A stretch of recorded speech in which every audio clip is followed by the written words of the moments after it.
channels to go live to. What's up, everybody? Jensen Cummings here. Thank you, as always, for tuning in.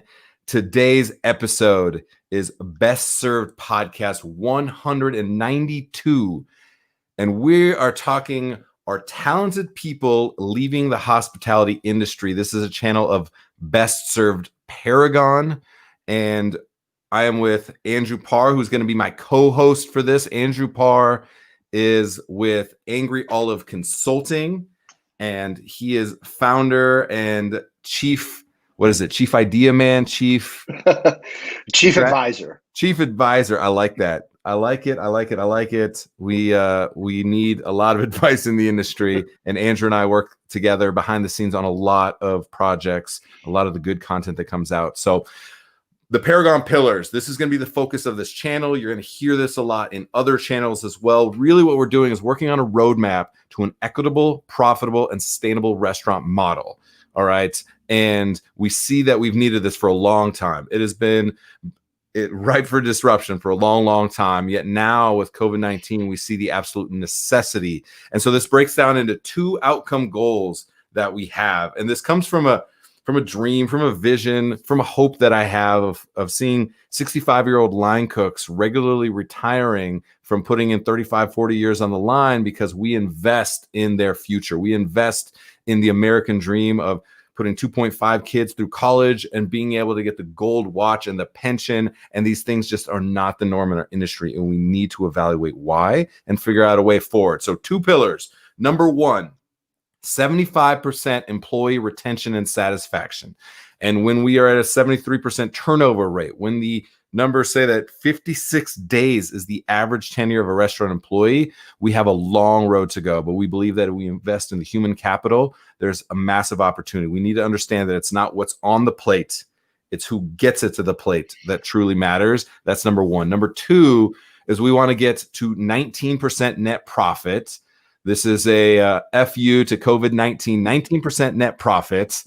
We need to think about this differently because when the industry standard is 7 to 8%, let's say 5% you hear all the time, we have a massive road to climb once again. Yet if single operations at flow state on average get to 19%, they're viable. And the reality is that 5 and 6%, you are one hiccup away from closing. And we see it played out again and again and again.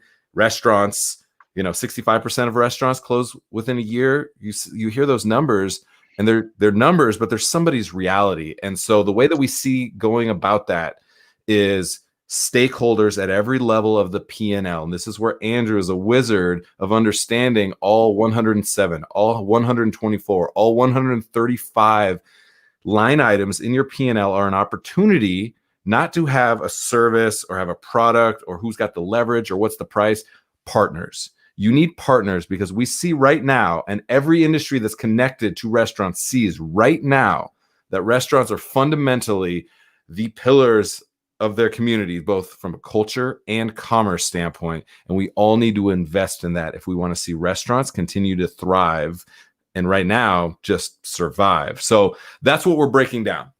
We're going to be coming to you with this show regularly. I think we're going to try and get this to once a week. We want to engage with you. Please, please, please tell us the experience that you're having within your own business. If you're at the line level, management level, ownership level, so that we know what is needed, what we need to be talking about to bring the most value to you. So today we're going to talk, and I'm going to let Andrew kind of lay the groundwork for this. Are talented people leaving the hospitality industry? You and I have talked about this quite a bit, Andrew. It's my number 1 concern and fear because I've even heard this over the last 2-3 years as we had these labor shortages, right? Which I don't believe is a labor issue. I believe it's a culture issue played out at mass scale that, again, we don't have an equitable, profitable, and sustainable model for restaurants or the humans therein to get to the 65-year-old line cook scenario. So we wanted to talk about this because I've seen some people saying that, well, just wait till the economy goes down, then they're going to need the jobs. Thinking of it in this buyers, sellers, who's got the leverage position. And it's scary to me because nobody's going to win at that position. If it's adversarial, nobody's going to win. And so we wanted to really break that down and have a conversation about that. So Andrew, you wrote a great article. It's in the comments. Link to that Medium article that Andrew wrote has a great way of distilling down all the madness that I throw out there and all the really sharp number game that Andrew understands, and distilling that down into a great article. So tell everybody kind of the article, when we thought about this topic, kind of where did you go? What were you thinking about? So, and thank you for having me on today. It's a pleasure to be here. Yeah, thanks for having me on. Like, we're co-hosts Right. now. This is your show too, brother. Boom. I really wanted to start by understanding what some of the precipitating reasons are for why people are or are considering leaving the industry. And I think we'll get some of the mind-numbing statistics out of the way first, just as kind of a roadmap to where we were in February and where we are now. So in February, unemployment for the leisure and hospitality segment was 5.7%. which then grew to 8.1% in March and hit its apex at 39.3% in April. We're starting to make some gains slowly as the numbers receded back to 35.9% in May, 28.9% in June, and 25% in July. Obviously, August numbers aren't in yet, but just as a frame of reference, July's numbers at 25% are still more than double the national unemployment rate of 10.2%. So in terms of people, just to understand numbers instead of percentages, right? There are currently about 9.3 million people employed in the leisure and hospitality segment, which is down from 15 million in February. So it's a huge chunk of our people. And that is certainly a part of why people are considering leaving the industry. Those like break my heart. There's so many people, and restaurant people, look, we're the craziest. We're for sure pirates on the pirate ship. You hear me say that all the time, a la Bourdain. And yet also the best people out there, essential, it doesn't even begin to cover it. Essential worker, it doesn't begin to cover it. Out there feeding their community, like taking care of their community at such a fundamental way. I think it's really important. So the fact that they're, wow, from 15 to 9 million people that are still working. And even that, a lot of them aren't working full time as well. Like there's even some layers to the numbers that haven't been truly understood because, a lot of people aren't reopening dining rooms yet, things like that. So that's a brutal number. All right, let's think about this from the standpoint of the people that are actually then working in those restaurants. So we're talking about the most talented people working in restaurants. And look, I'm not saying that if you are working in the restaurant now and you're not thinking about leaving, doesn't mean that you're talented. The word talented we're throwing out there because what I'm concerned about is some of the people that had skills that were transferable, that could go into another industry that was not as vulnerable now and potentially vulnerable in the future, that they're not going to come back. And you talk about time. This is a fascinating thing to me, that we in the hospitality industry have a weird relationship with time. We are always thinking 30 seconds to the window. I'm 2 minutes out, like 5-minute pickup time. I'm thinking about, getting to the table within 30 seconds to make sure that we've dropped that napkin to mark that we know that the steps of service have began for that table. We make sure that we're thinking in 15-minute cycles of making sure that we're getting guests through that. We're thinking about table time, turn times for tables. So we seemingly are like really on top of time, yet we always just churn through the minutia of time. We never respect our time enough. And we just say, I'm just going to keep running through that wall until the job is done. And we don't evaluate the time that it takes for us to do something is money. We just have enough bodies to cover the amount of time that it can potentially take. Now, everybody's been forced to slow way down, like to a stop. And we're evaluating everything, a lot of self-reflection. And we have time now to say, wait a minute, now that I'm not in the I don't have enough time because we're so busy mentality, that survival mode mentality, that's creating vulnerability. People are like, wait a minute, what am I doing here? Like, I know I'm passionate. I know I love it. I also know that I need to survive as, a human being. So why was time the way that you contextualize thinking about this issue? Well, it's really interesting. I'm going to skip forward and then come back to that.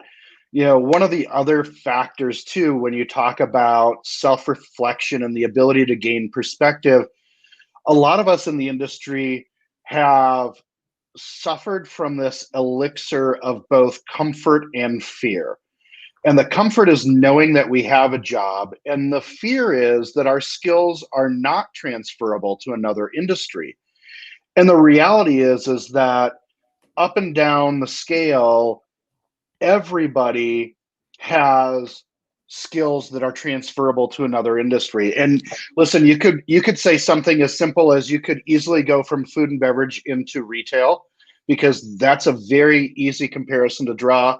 But the fact of the matter is that while retail is better than um, potentially better off than the restaurant business is right now, Yeah. retail's, it's still a very heavy guest facing industry. So, and a lot of people are now interested in the opportunity to be their own boss, right? And I think a lot of people have wanted to do that for a long time. And you and I both know that's a scary ledge to jump off of too. At some point you have to make that decision and take the leap. Um, but I think in terms of time overall, there are so many people in our industry who, whether you're working on the culinary or front of the house management side, and you're working 60 plus hours a week, or you're a line level employee and you still may be working 60 plus hours a week because you need two jobs to make ends meet, right? Yes.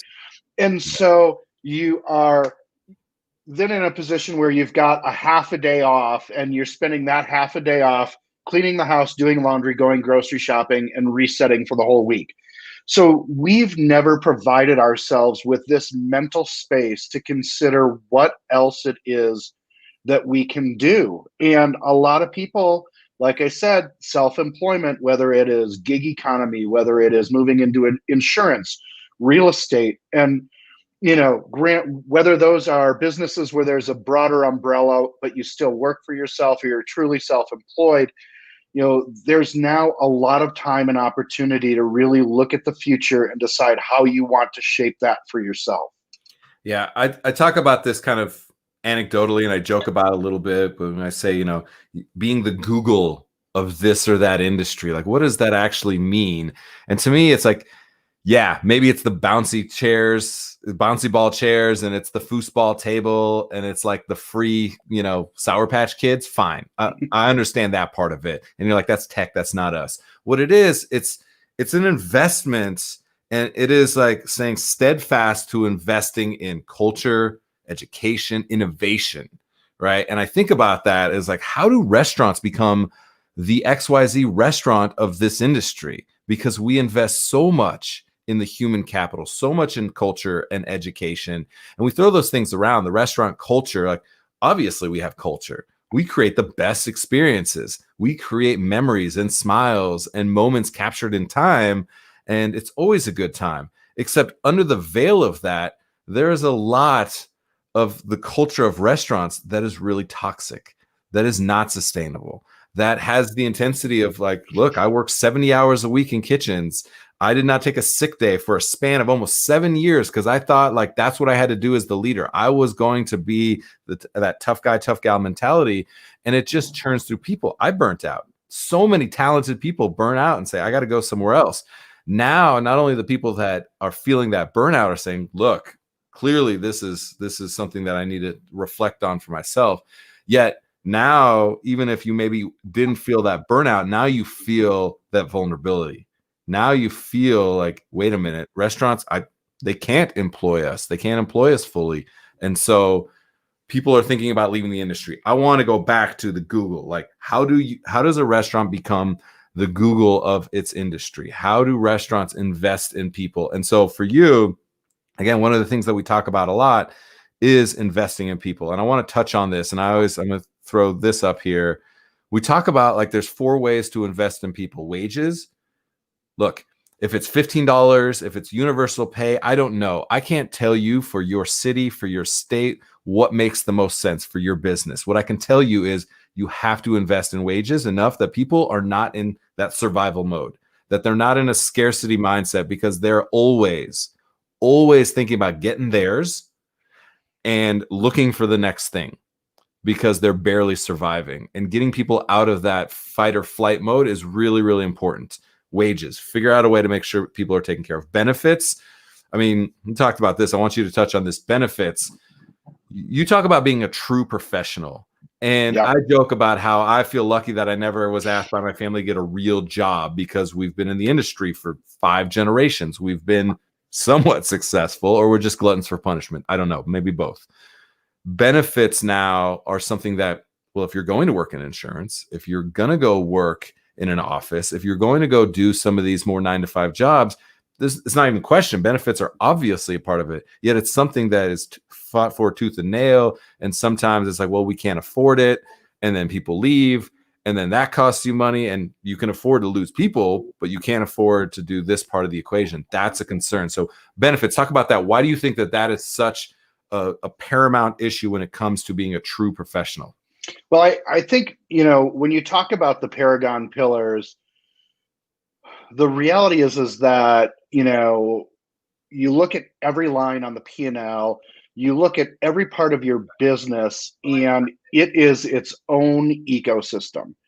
And all of the interactions that live within that ecosystem are, as you've said before, levers that you need to move up and down and pull back and forth. And again, I think you're so right on when you talk about the fact that there is no one path.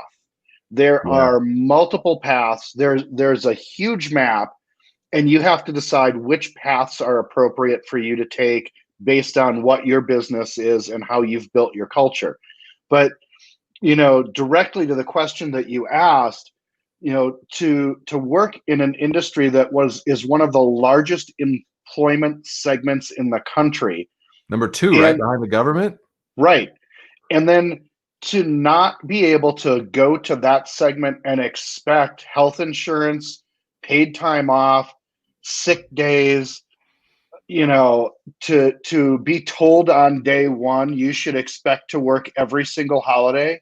Like, you know, to not have the ability to spend time and celebrate birthdays and anniversaries and occasions with your friends and family. And listen, I understand that for a business that is potentially open 365 days a year or 360 days a year, there are absolutely some trade-offs. But to look at an employee and say, yeah, you're working on Christmas Eve, you're working the evening after Thanksgiving because we're going to get a bar rush, and you're working on New Year's Eve, like, who wants that? Who wants to be a part of that? And so looking at someone who, you know, like you said, we consider to be professionals, the 9-to-5ers, and that's something that a lot of people in the last 6 months have gotten a glimpse of, because their hours have been restricted or reduced, or whatever euphemism you want to use for the fact that even if people are still employed, it's at a significantly lower level than it was before. And if you've never had a chance to see what that 9-to-5 looks like, or you can't remember from the last time you worked that, or, you know, when you were in school or when you were in college, and listen, I mean, maybe you were working 40 hours in a restaurant and 15 credits in college at the same time, but still having a glimpse of what that looks like makes people really intrigued at what is outside of this business. And, you know, we have to bring this all back in, and it's a flip. It's a 180-degree turn on what the industry is based on right now. And the fact of the matter is that everyone is primed for change in so many different aspects of American life right now. And this is an area that cannot be left behind with the change that's coming. You have to stop the cycle.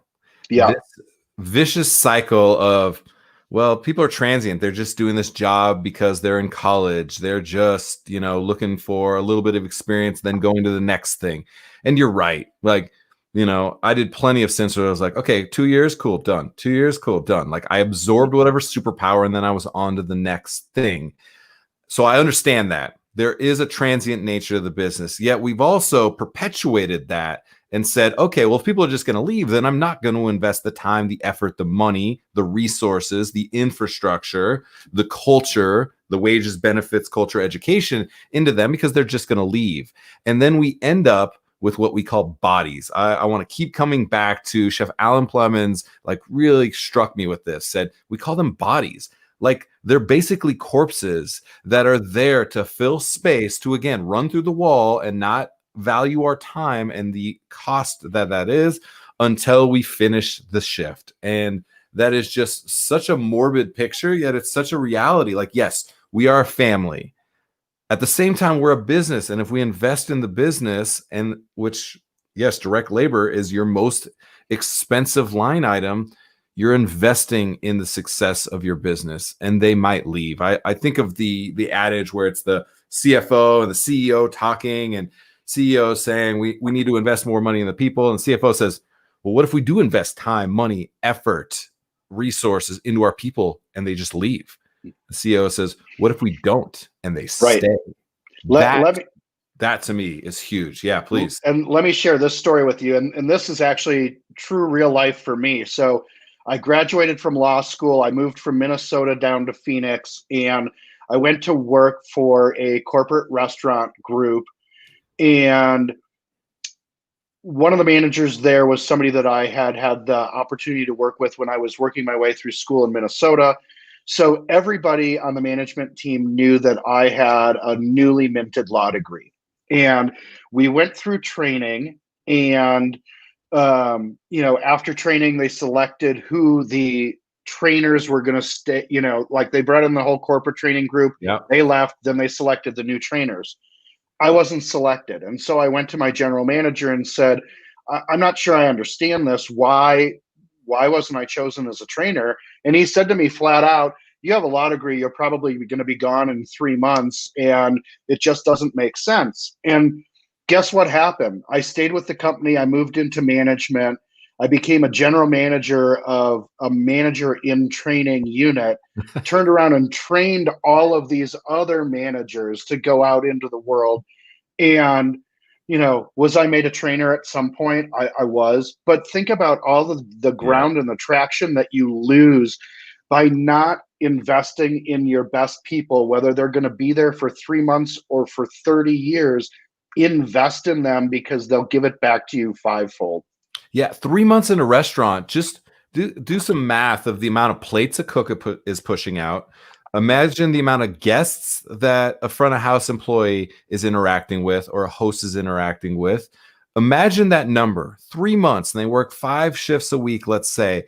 The amount of people that they touch that have an impact on your business, on your brand, on your revenue, on your bottom line, on your viability is massive.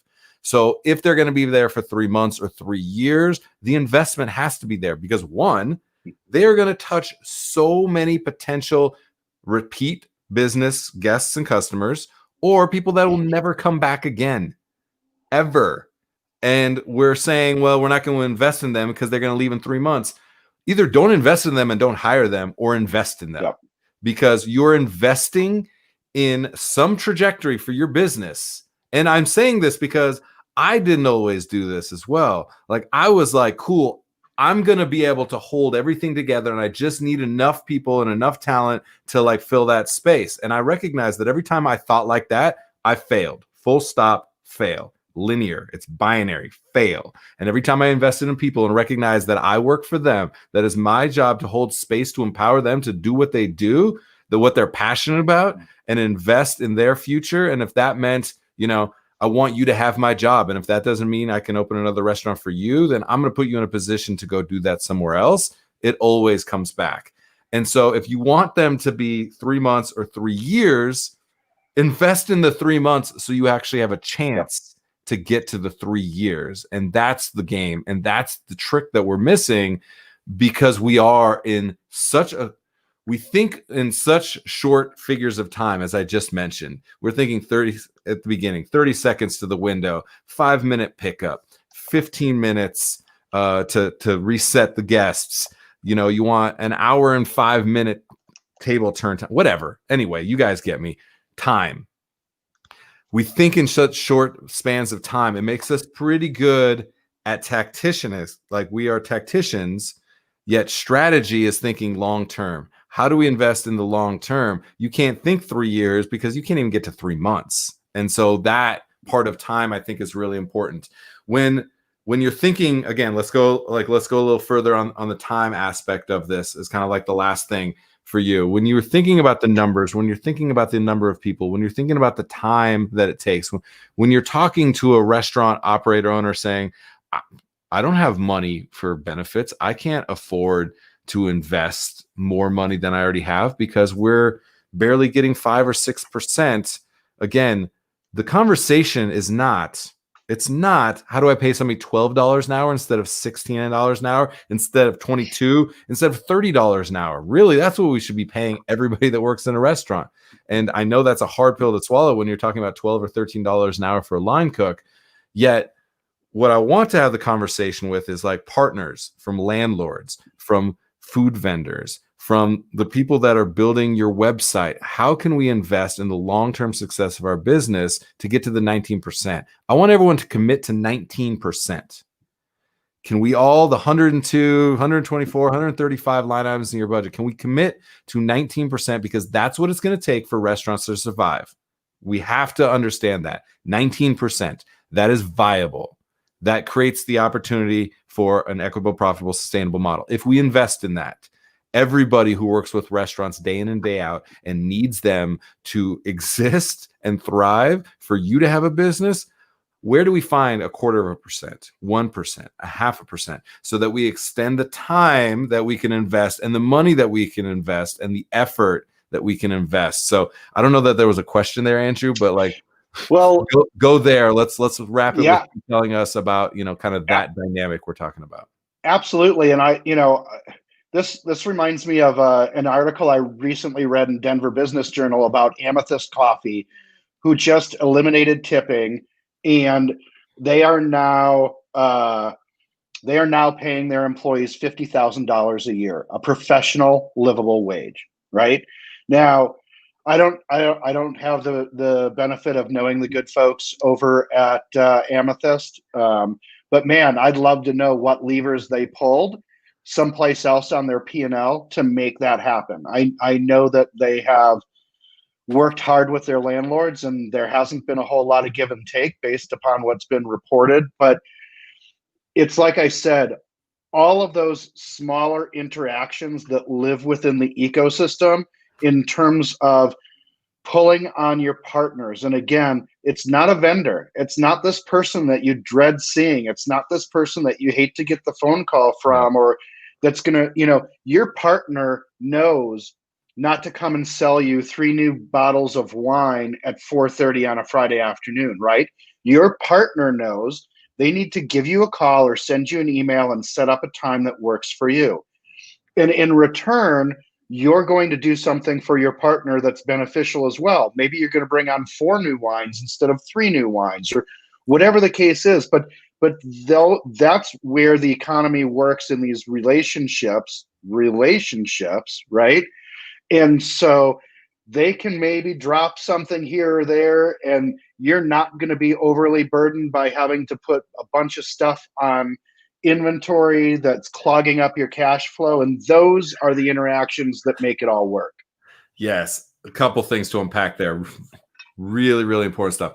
Amethyst Coffee, now we're coming after you. Somebody knows Amethyst Coffee, connect us, because we need to have them on the show. I want to have that conversation.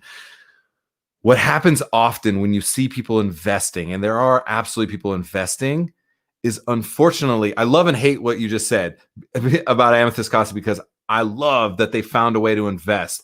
And my knee jerk, and I hope I'm wrong, is that it just means that the owners are flipping the bill, that they are now taking nothing home. And as a small operation, potentially they're taking nothing home. They're taking the burden. And so many owners, operators are taking that personal burden versus finding a way to spread it across. And so I'm fascinated in that. I'm really glad that you brought that up. And I'm interested also too, prices need to go up. There's an interesting dynamic at play when you talk about they raise their prices. No. They didn't raise and inflate their prices. They right-sized their prices. Yep. They put their prices in a place that they're supposed to be when you invest in food and culture and experience. Because look, the United States invests less by percentage of our income on food than any other industrialized nation in the world. We spend less money on food than anybody else. And so, those things like, they stick with me. The other thing that you mentioned is this ecosystem that we're trying to highlight, that there's an opportunity to create. Imagine if you're forecasting, and I know COVID is a hard thing to forecast for, but imagine you're forecasting that in Q3 of 2021, you're not going to hit 19% because of XYZ scenarios of a big, issue that you had, and you had a septic tank blowout and you had to pay for that. You had, there was a show that was supposed to come to town and you count on that business didn't come through. Any scenario. I don't even know why I'm laying them out. Whatever scenarios you need to forecast. Restaurants need to forecast. We don't do a very good job of that as a whole. Forecast. And you say, you know what? We're going to be 15.5, maybe 16%. And you go to your partners before you're in the weeds, before you're in the shit, before it's on fire, and say, team, where can we find 3%? We are needing to get to that 19% because we've all recognized that that's where we need to be. And we're forecasting at 15.5, 16%. Who's got me? Somebody get creative. And somebody says, we have a new salmon supplier from Bristol Bay that's doing amazing stuff in sustainable farming of fish. And they have this incredible salmon, and they're trying to break through into the market. And they're actually offering for the next 6 months, $2 less a pound than the market value of their product. That, with the volume that you buy of salmon, that's about 0.25%. Great. And the next person, and the next person, and everybody has an opportunity to invest in that, because they know their business is screwed too if you go under, because they don't want to be the statistic of 65% of restaurants closing in the first year. They don't want to be carrying a bill from that. They don't want you to fail because you matter to their business, to their community. And I think that really matters. So, these are fun, Andrew. These are awesome. And I do want to take 2 seconds to say that in the article about Amethyst, they did raise their prices. Yep. And they are more than happy to have the conversation with their clients about why they did it, and that it's for the benefit of their employees who need to make a living wage. And it's a conversation that's going to become much more prevalent. Yeah. And even extending that further, we talk a lot about, this whole show is built on that right there. Why and who before what and how. We get so chummed up in the minutia of what we do and how we do it, why we get out of bed in the morning, who it is we serve, who's in the trenches making it happen, all that. You guys hear me say it all the time, and I'm going to say it again and again and again. The why matters. If you can express clearly to yourself as your brand, to your internal guests, your team, your employees, to your external guests, your community, why you do what you do, they'll allow you a lot of leeway with your what and your how, because there's trust and confidence there. And I think that's important. And so why higher prices than they're used to, than they expect, than they normally had paid, is valuable to them, because you're investing in Amethyst Coffee and any coffee shop and any business being there forever, whatever forever means. Yep. So you love going there. You have your routine built around it. And yes, you budgeted around the $4 and not the $5.12 coffee. Yet you also invested in your life and your culture and your community existing around the coffee shop, the restaurant, because they're the epicenters. We see it. They're the epicenter of culture and commerce. The end. Full stop. It's not the shopping mall anymore, and restaurants happen to be there. It's restaurants. Restaurants are what are leading the way in the way that we interact within any community. And if you don't recognize that, you have your head under a rock. All right. So invest in that, because it matters. That's why you want to pay a little bit more for that product. So those people and that business is there for you in 3 months, in 3 years, in 30 years, so that you take your kids there and tell them the stories of when I was like, those things matter. Those are the stories that we always tell, like those generational stories, and restaurants have been a part of that, and we need them to continue to be so. So that's it. We're We're doing this every week, people. I think Andrew's out of town next week. After that, every week, you're going to count on us. We have to bring this. These conversations are so important. We have a lot of things on our mind of focusing on why and who, what, how, where, when. We want to really focus on thinking about the order of operations, the way that we go about restaurants, and you'll hear a lot more from us about that. We also need to hear from you. So please, please, please share this out there to anybody that is struggling with this, that's trying to stay in the industry, that wants to be a part of this industry, but just is recognizing that I don't know how to do that. I can't invest any more of my time, my passion into this if it will not give back to me. And so think about that. If there's business owners that really, really want to invest in their human capital, in their why and their who, just can't figure it out how to make the numbers work, share this with them. If you have topics that are important to you when you think about the models that we're talking about, we need to hear from you. We want to continue to have this channel be a dialogue and not this is the way you do this. Well, I'm very specific about calling this a roadmap, because this is not the solution. There is no the solution. And anybody tells you that is selling you something. There is an understanding of what's happening in the macro and the micro, and a roadmap to be able to map towards the goals that you have. And mine, again, being that 65-year-old line cook, being able to retire, that would bring me so much joy. And that's what we're working really damn hard for. So that's it. For myself, Andrew Parr, Andrew's my guru. He's like the guy that like brings it all down into focus. So I'm really, really grateful, Andrew, to have you and be on this journey with you, my friend. You're an amazing thought partner, and I wouldn't want to do it with anybody else. That's what's up, people. All right, Best Served Podcast 192. Are talented people leaving the hospitality industry? It's a major question. I want to flip that and say the most talented people are coming to the hospitality industry. I want to be like, you got to go to the restaurant industry because they are the Google now. I want Google to say we have to be investing in culture, education, and innovation like restaurants are, because they're stealing our people. I would love that to be the reality. So thank you, everybody, for watching, for engaging. Really appreciate you guys. Yes. Thank you so much, Mark. Thanks, everyone who was watching and listening. Really appreciate it. And to our newly LinkedIn audience, I'm excited that we're going to be bringing this content to LinkedIn as well. So all of our Facebook, YouTube, and LinkedIn audience,